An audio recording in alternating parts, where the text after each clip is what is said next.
Hello，你好，Welcome back，欢迎回来to Wisdom Wednesday with Johnny Tiger. The date is January 7th, 2026. Wow, it's still hard for me to believe that we are in 2026 already.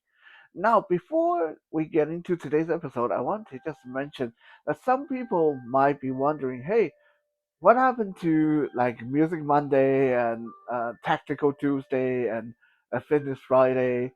You kept it going for all those years, and then suddenly you don't seem to be doing them every day anymore. Well, partly it's because there's so many videos on this channel. We have over 2,000 videos. Um, Incidentally, a lot of the older videos you won't see them unless you go into the relevant playlist on the channel. So, for example, a lot of the earlier Music Monday will not show up um, unless you go into the Music Monday playlist. This is just some weird YouTube setting. Only the most recent, I think like two or three hundred videos will show up on the main page, and then the rest you have to find them in the playlist. So anyway, there are so many videos on the channel, and so there's really no need or no point for me to uh, like bend over backward trying to produce a video every day. Am I running out of material? No. But because I have such a huge backlog of action figures that I need to review and take photos and do videos on, I decided that since we don't really need a lot of new material, I'm going to focus more on getting these action figures reviewed as expediently as possible, which is not saying a lot considering how busy I am lately. So that is reason number one. I decided to focus a little bit more on getting these action figures reviewed whenever I can. But with that said, when I get a moment or some inspiration, we're still going to see our Wisdom Wednesday, Soul Search Sunday, all those programs, all those segments that some people like in particular. Um, Before I forget to plug this again, if you guys like my videos, why not check out my blog? I have a blog over at johnnytigerexperience.blogspot.com. All one word, all lowercase, johnnytigerexperience.blogspot.com, which have a lot of my written materials and photos and written reviews and personal thoughts, things that sometimes that we can't say on videos. So if you are interested, then check out the blog and yeah, generate some traffic. Don't forget to like and subscribe if you like my content. Now, today we're going to talk about beggars, professional beggars in Chinese culture. Now, one thing that I have always been quite fascinated is here in North America, we don't really have beggars. Some people are saying, no, no, hold on, hold on. How can you say we don't have beggars? We have homeless people asking people for pocket change all the time. Isn't that beggar? Well, not not according to beggars in the Chinese sense of the word. These homeless people, they're just homeless people. Okay, that like to call yourself a beggar in Chinese culture, you actually have to follow a certain set of rules. You actually have to do a certain set of things.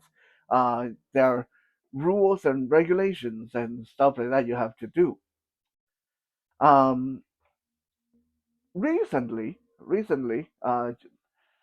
China, yeah, in Shanghai, China, the police have published a list of the most regularly re arrested, not really arrested, but because sometimes when beggars get reported, the police will take them to the shelter and make sure they get some food, and usually they'll give them a train ticket or bus ticket so they can go home to their family.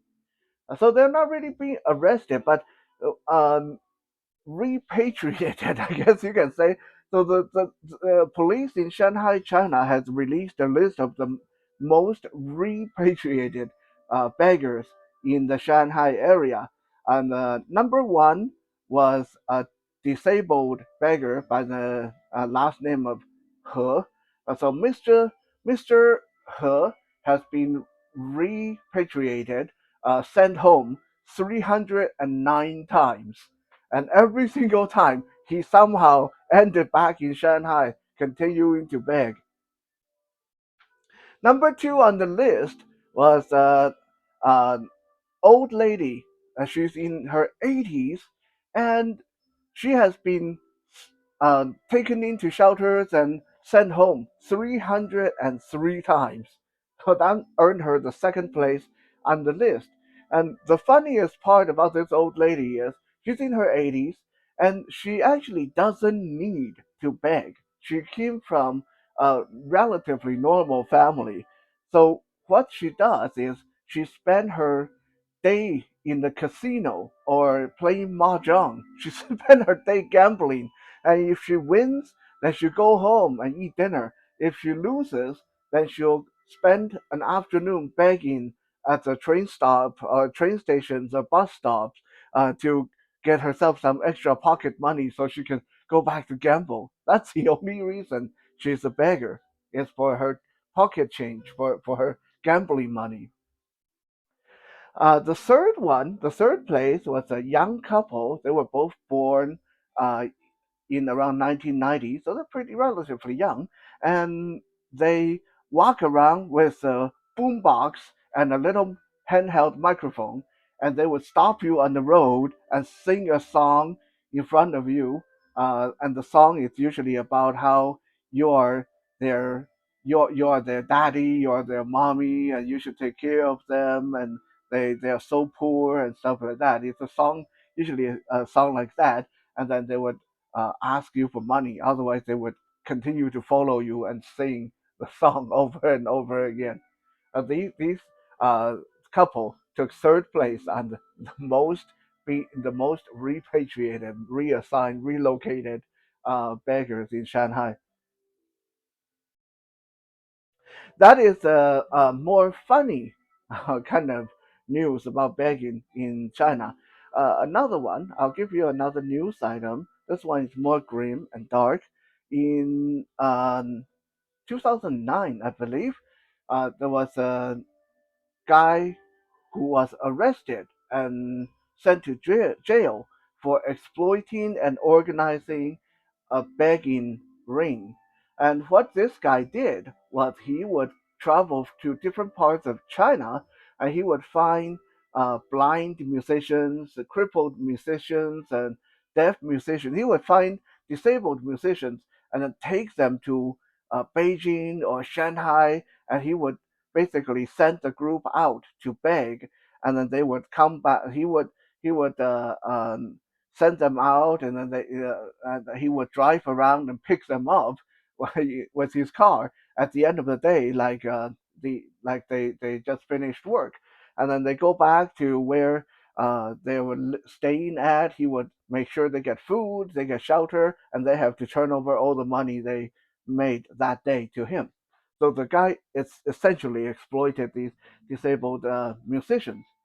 When the police interviewed some of these musicians, there was a blind musician in there. That really made my blood boil when I heard that there was a blind guy being exploited. This guy said this guy was actually a extremely good erhu player. Uh, Beautiful instrument. If you guys don't know what erhu sound like, you can hear that in a lot of our background music here. That cello or violin sounding instrument. So this blind guy was a very good erhu player, and he said when he met this Mr. Lee, which was the guy who exploited them, he said Mr. Lee told him that he was putting together a traveling band, and he was going to make them rich and famous. That's why he came with Mr. Li to Beijing, and he said it wasn't until he's already here that Mr. Li just would drop him off at the various location every day, and he had to beg for money. And at night, Mr. Li would come pick him up in his car and take him back. And the police asked him, "How come you didn't run away or report to the police?" And the guy said, well, I'm blind. I don't even know where I am. I just know I'm in Beijing. I don't know where to go. I don't know if Mr. Lee is going to beat me up or do something horrible. So none of us know how to get away. None of us know how to get help. Horrible, horrible situation, right? So this is why do I share these news items? Because I want to just illustrate that begging is a lot more complex than just a homeless guy sitting on the side of the road with a cup in front of them.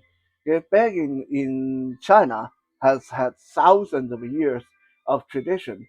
They have their own grand masters, their own gods that they worship, their own set of rules and regulation, and set of sort of code of conduct that they follow. And this is not just strictly speaking a Chinese phenomenon.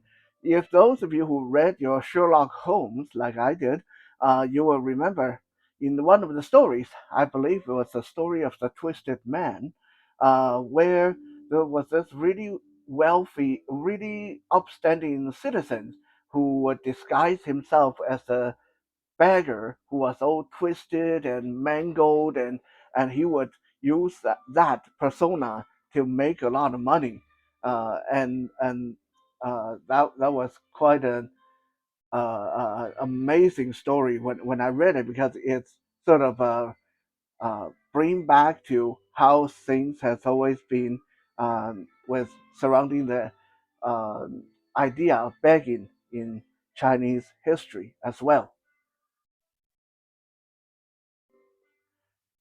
Now we talked about that beggars in China actually have their grandmasters, their gods, someone who they worship. So, who are these people? Who are the grandmasters of beggars? Well, number one, there's two of them. The first one is a person named Fan Dan. Fan Dan. Fan Dan has often to be said to be one of the poorest person in Chinese history, and yet he was quite a contradiction, because he was one of the poorest person, but he was also one of the richest beggars on the street at his time. How rich was Fan Dan? Well, true story.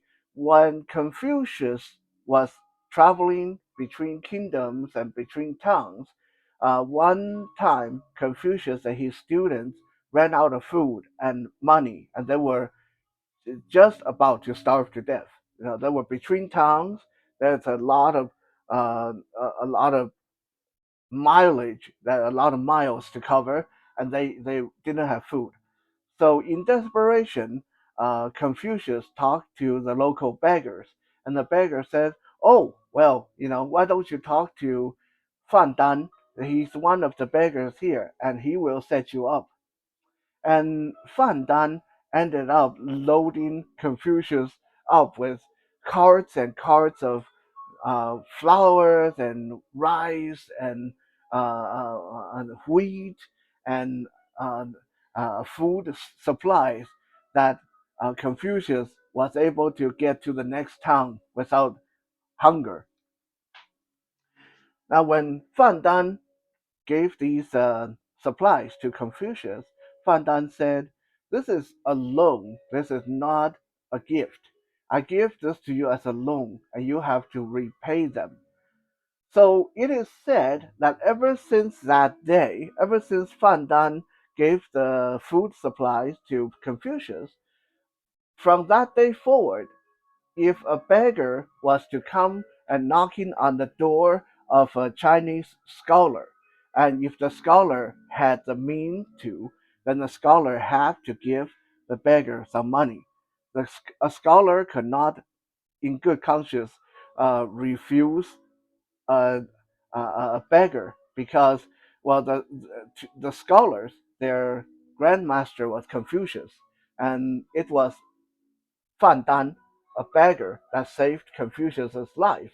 So, for generations and generations, scholars in China would not and could not refuse giving to the poor, especially beggars.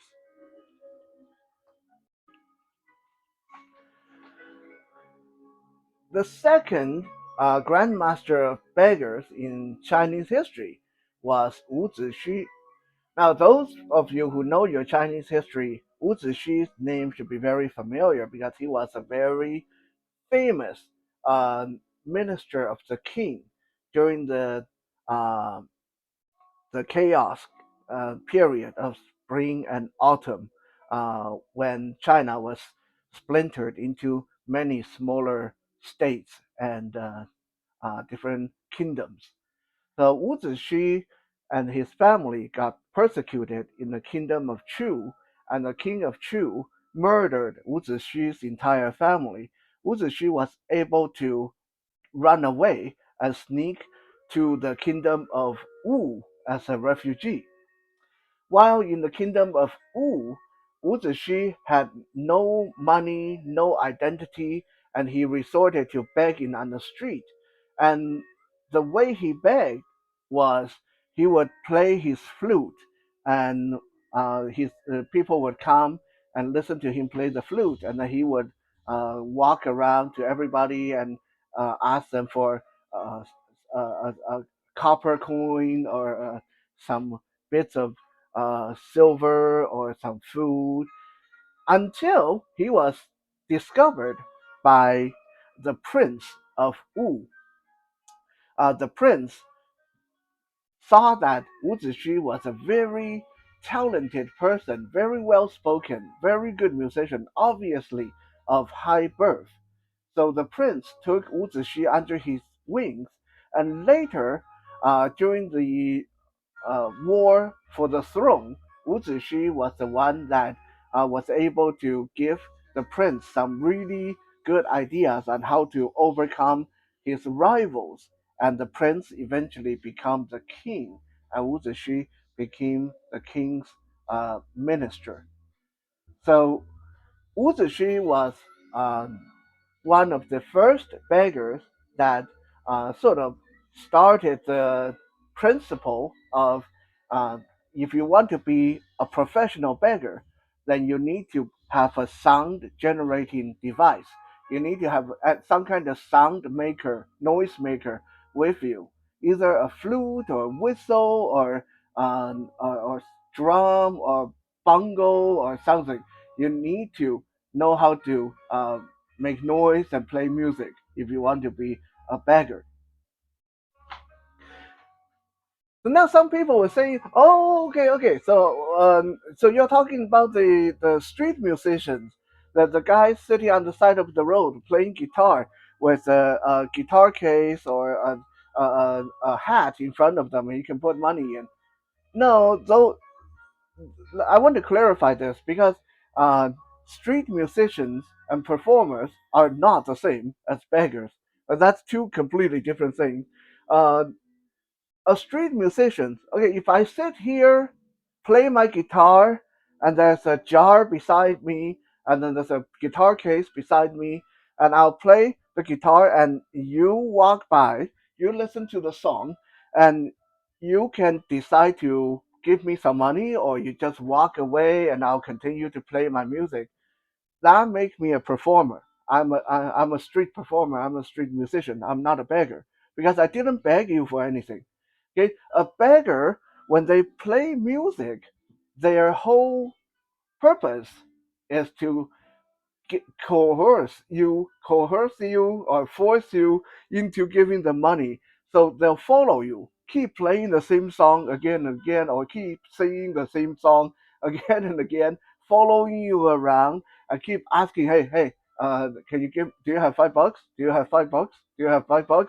And if you say no, they'll continue to follow you around and play the same song or stuff like that. Like that's a beggar. That's so there's a difference. The street musicians will continue to sit where they are. They won't beg you for money. A beggar, begging comes before music. Right? The whole purpose is to make you give them money. So in Chinese culture, this is actually very interesting. When you are a performer, okay, it's very big taboo if you ask people for money verbally, or if you reach your hand out for money. Okay, you can't do that because by doing that you cross the line and you become a beggar. You have to put your hat or guitar case on the table or on the floor, and people have to voluntarily drop money in there. That will preserve your dignity.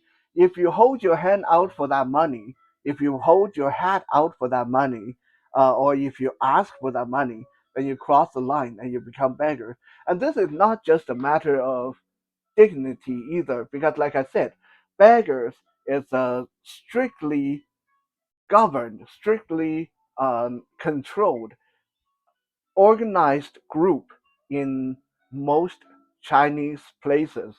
So it's not like anyone can be a beggar and can beg anywhere. Okay? If you call yourself a beggar, then you need to have been accepted into the group. So let's say you want to beg in Vancouver, British Columbia. And you have to first be accepted by the beggars in Vancouver, British Columbia. They have to say it's okay for Johnny Tiger to beg here. Otherwise, you can run into issues with the local group, and these can be some very rough customers. They might just feather and tar you and run you out of town.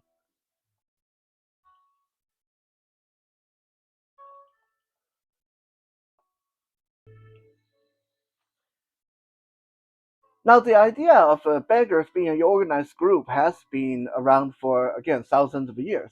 And how this first got started was that in some of the towns, the magistrates had come to the conclusion that well, we can't stop them.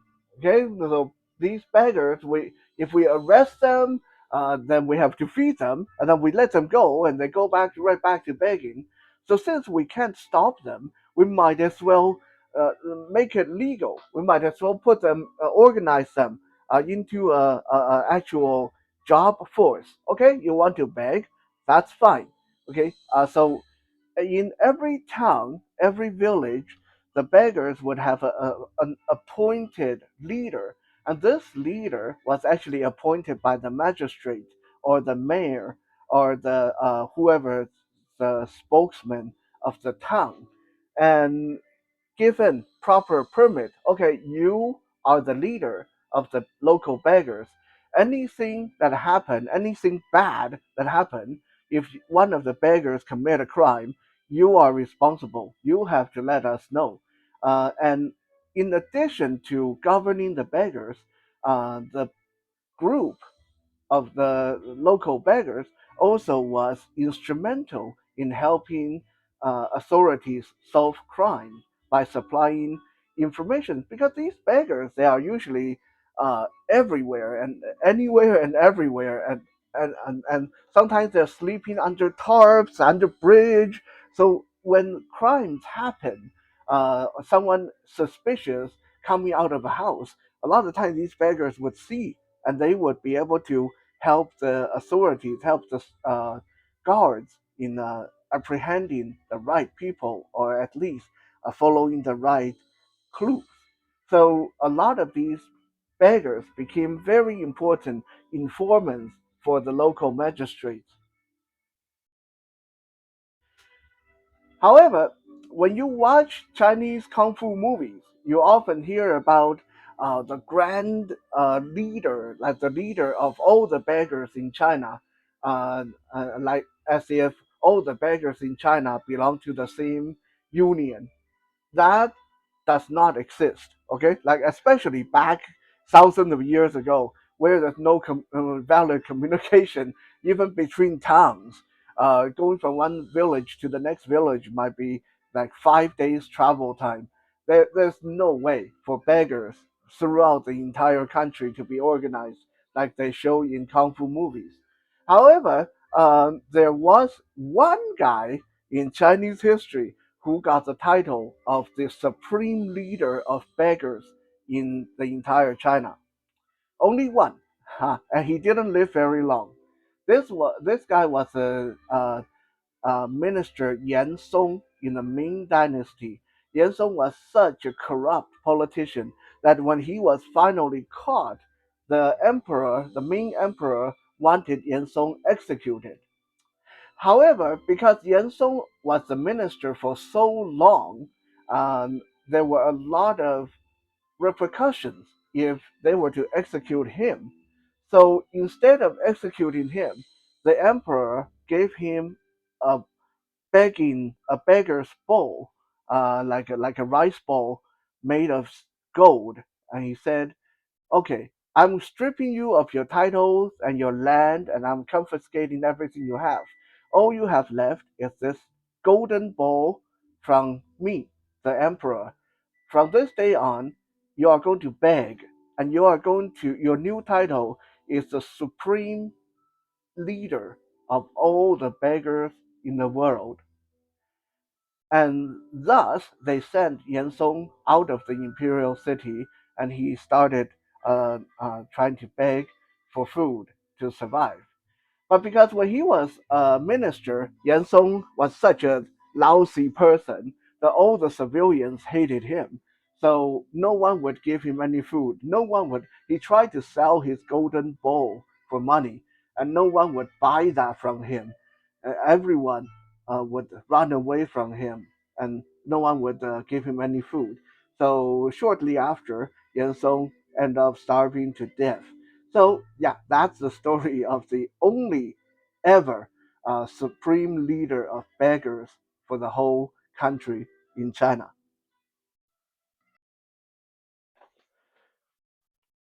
Now, we'll backtrack a little bit and talk about like when Wu Zixu set down the prerequisites that if you want to be a professional beggar, you need to have a sound noise making device.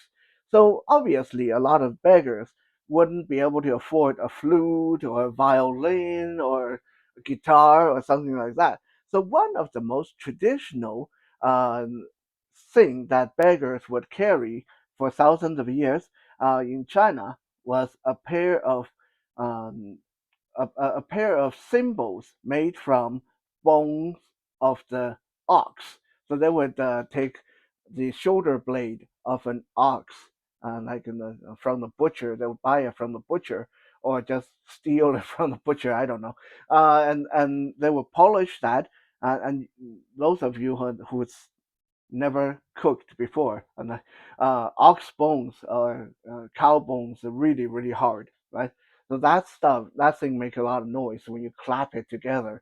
Now, gradually, uh, more beggars started to switch over to using bamboo clappers and bamboo cymbals. And what they would do, this is actually quite interesting because you still hear about that in today. Some of the beggars still do this today, is when they approach you, rather than say, "Hey, can you give me $5?"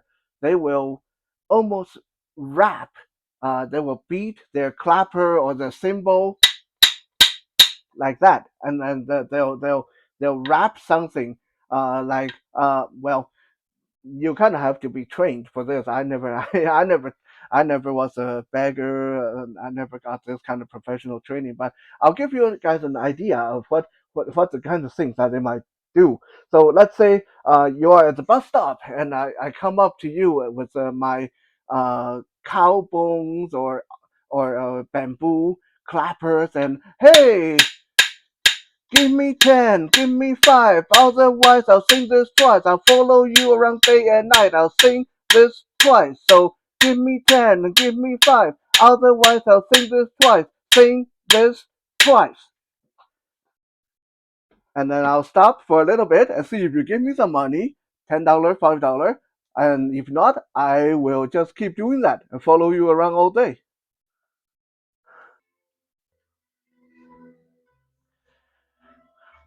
Generally speaking, begging come in there's two categories of begging techniques, softcore and hardcore. Yeah, it's like pornography, the softcore and hardcore.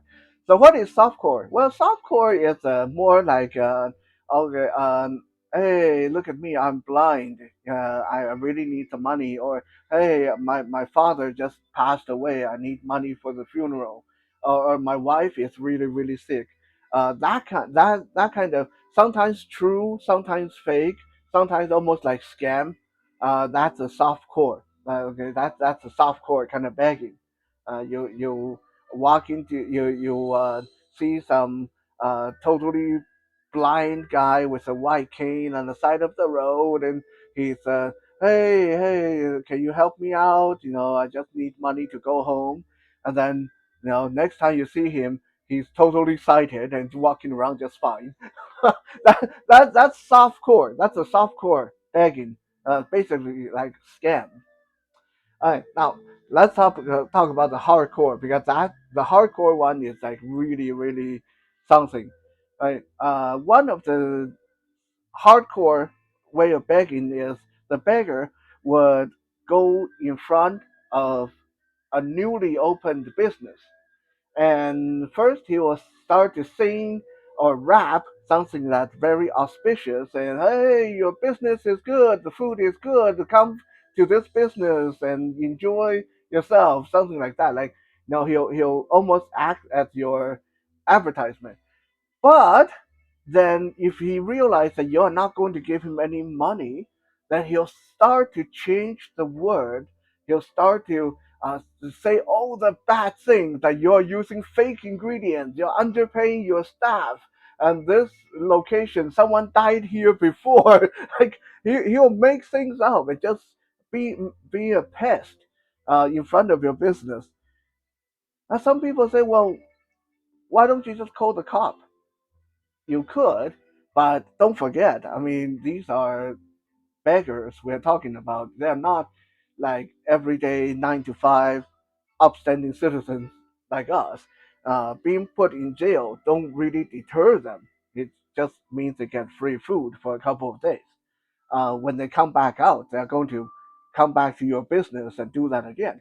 And you can't have your security beat them up, because then they can sue you and get a lot of money. So the best way is usually to just pay them. You give them a little bit of money, and what they'll do is they'll usually leave a mark. Like the beggars union, the beggars group usually have a logo, a secret mark they'll leave on your wall like graffiti. After they put that mark there, other beggars will not harass you when they see that mark, because that mark tells them that this business has already paid. This is one of the nicer hardcore method of begging. Another one is a group of children. Sometimes they'll use children. Okay, the beggars will send groups of children, and they'll wait for some nice, usually ladies, some really rich ladies walking by, and the children will rush the lady and hold onto her legs and her grabbing onto her clothes and cry. They'll cry and refuse to let go until she gives them some money. That actually happened to my mom one time when she went to China. She said it was really scary. You think it's not very scary? Wait until you're surrounded by 30 dirty and poorly dressed and desperate children. 30 of them all holding on to you and wanting money. And then you realize how scary the situation is. Um, that is another hardcore method. Another one, still being practiced today, is the beggar will walk around with like a hammer or a brick, right? And then when they see you coming, he'll show you the brick or the hammer, then walk towards you. Hey, hey, you! And then you're like, oh shit, the guy's going to rob me. No, that's not what he's going to do. He's going to come up to you and say, give me some money. If you don't give me some money, I'm going to starve to death. So I'm going to kill myself in front of you. And then he's going to say that, and he'll take the hammer and brick and he'll hit himself on the head or on the chest, and then he'll ask you for money again, and then hit himself again. He'll ask you for money again and hit himself again, and like blood everywhere, and you know he's he'll keep doing that until you finally give him the money. Really crazy stuff. Now, beggars in general have to follow rules as well. Like I said, it's very strictly governed body of um, beggars. They usually have to follow the rule, which is no matter what method you use for begging, soft core, hardcore, you are not allowed to steal from people.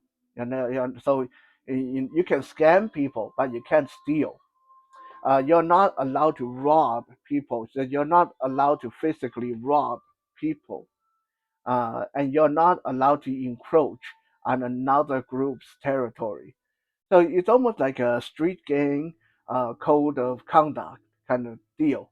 And to break that code means uh, you will not be allowed to beg in this area anymore. If you have been told that your right to beg is revoked from this area, then all the other beggars have the right to rough you up and beat you up and do unpleasant things to you when they see you in this area.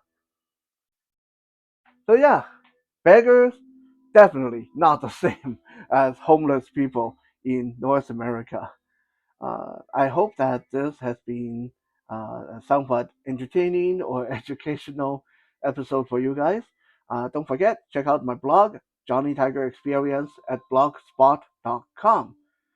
For now, 谢谢 and 再见。